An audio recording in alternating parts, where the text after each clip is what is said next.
Brighten your morning. Energize your day.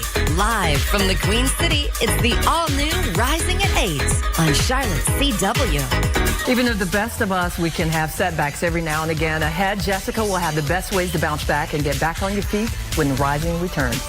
No matter how you look at it, failing is hard, and getting back on your feet can be even harder. Jessica, an executive coach, is talking about resilience, the ability to bounce back.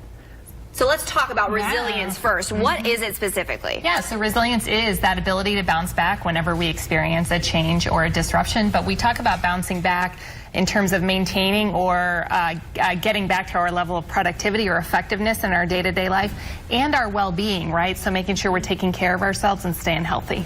And in our society, it's a fast move in life that we have. Why is this so important? Well, you just said it. It's because things are moving so fast. We just talked about how technology is changing the way that we parent our children and how it's changing our relationships with our significant others. Just look at the political climate that we're living in right now, where the news cycle is moving so quickly.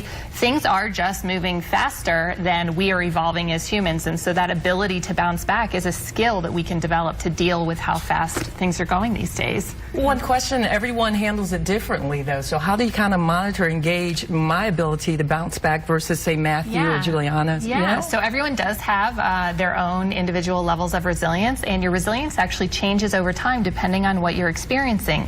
So let's say that you just experienced the loss of a loved one. Certainly you are expending a lot of energy adapting to your new reality without that loved one in your life. You're probably going to be experiencing a little less resilience versus someone who maybe is not in a difficult spot at that particular time, is probably, you know, steady state or maybe even able to grow their resilience. So maybe a level of maturity, it just comes over time?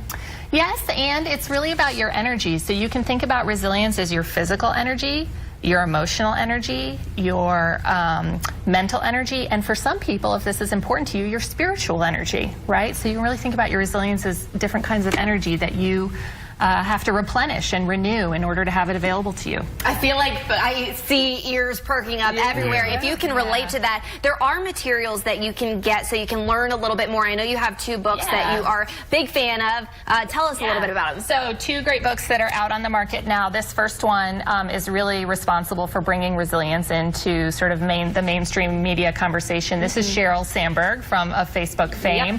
Her new book, Option B, she did lose her husband Dave to a heart condition, and this is really her story of her journey and her family's journey with the loss of her husband. And she weaves in with Adam Grant from the University of Pennsylvania a lot of really wonderful research about what resilience is and how you can become more resilient. And then this book is by actually a colleague of mine, Linda Hoops, called Prosilience. So this is the idea that you can be proactively resilient, that you can actually build your muscles to get through difficult situations before you need that energy, before you need those muscles. So two really great resources that are available now for anyone who's interested in this topic and wants to become more resilient. And what are the 3 Ps? Option B, I was reading a little bit about that because, I mean, you sometimes need to have a format to learn more about these kind of resilience. It's like, what is it? What do I do? The 3 Ps. The 3 Ps are personalization, pervasiveness, and permanence. So these are 3 ways of thinking that can get in the way of you becoming more resilient or exercising your resilience. Let's say something bad happens. You say, it's my fault, even though it's really not. So if you're constantly blaming yourself, that's a problem. Pervasiveness, that it's going to impact everything in my life. And permanence, that it's always going to be this way. So if you can notice when you're thinking in those ways and choose a more positive way, then you can be more resilient. You hooked me with that. Thank you so much, Jessica.